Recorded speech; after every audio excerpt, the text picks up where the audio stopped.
warahmatullahi wabarakatuh. Perkenalkan, nama saya Dinda Ananta Fitriani. Saya dari kelas 2B. Pada kesempatan kali ini saya akan menjelaskan tugas tutorial 3, yaitu mata kuliah perkembangan peserta didik. Kasus yang pertama yaitu menganalisis kebutuhan peserta didik. Pak Budi mengajar di kelas 6 SD. Ia memiliki seorang siswa bernama Andi.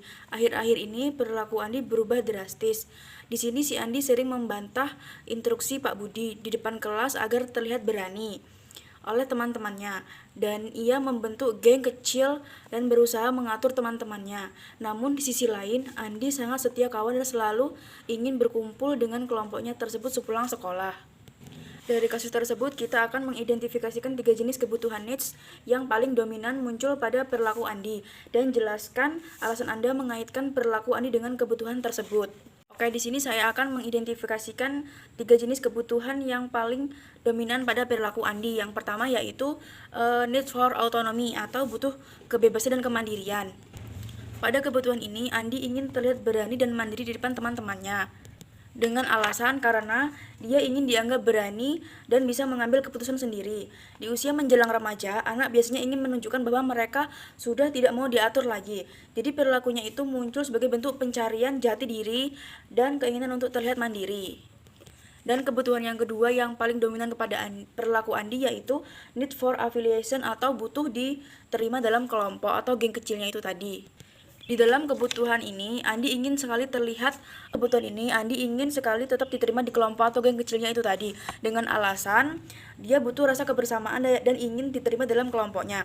Anak pada usia ini sangat bergantung pada pendapat teman sebaya, jadi ia berusaha menjaga posisinya agar tidak tersisih dari kelompok kecilnya tadi.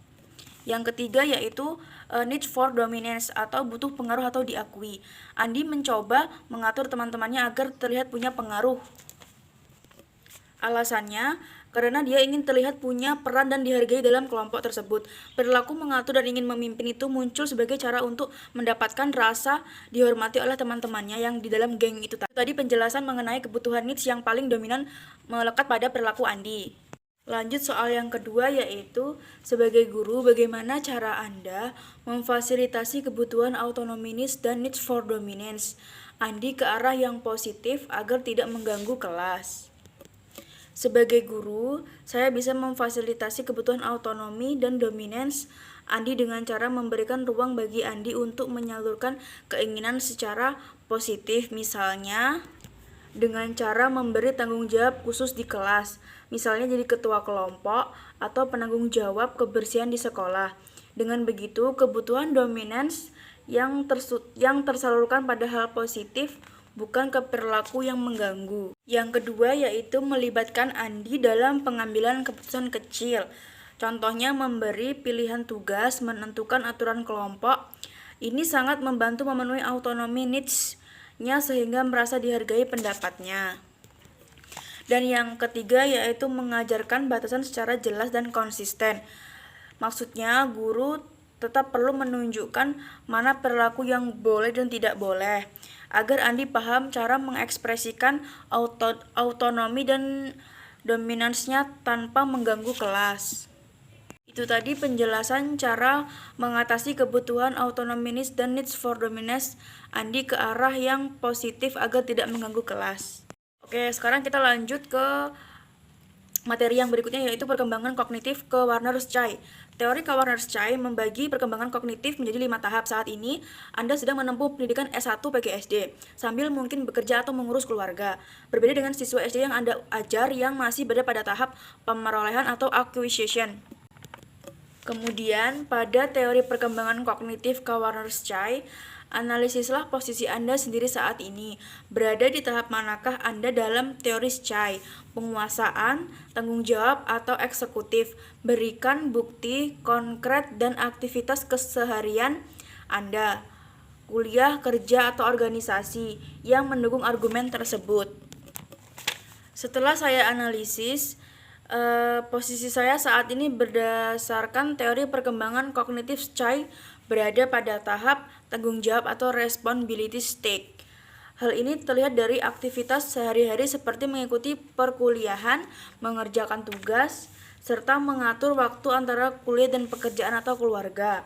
Dengan kegiatan tersebut, menurut saya membuat keputusan yang bertanggung jawab dan menggunakan pengetahuan secara langsung untuk menyelesaikan masalah nyata.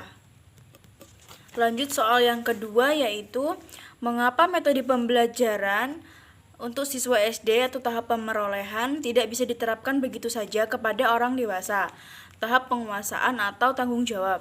Jelaskan perbedaannya berdasarkan tujuan penggunaan pengetahuan mereka.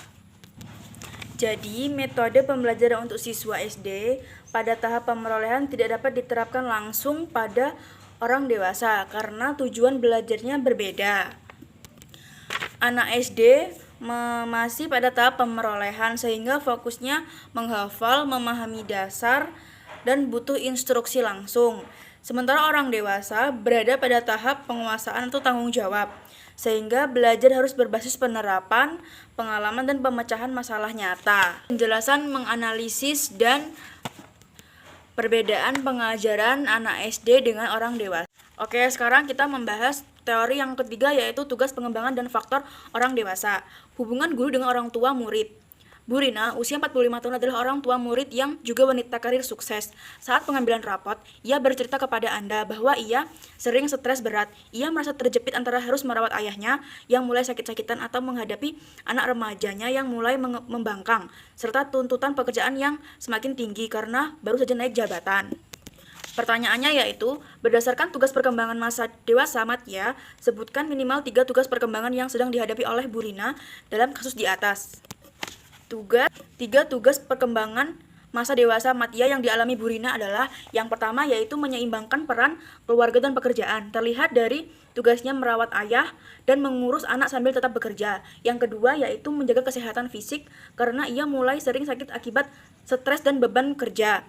Dan yang ketiga yaitu menstabilkan karir, terlihat dari tuntutan pekerjaan yang makin tinggi setelah ia naik jabatan.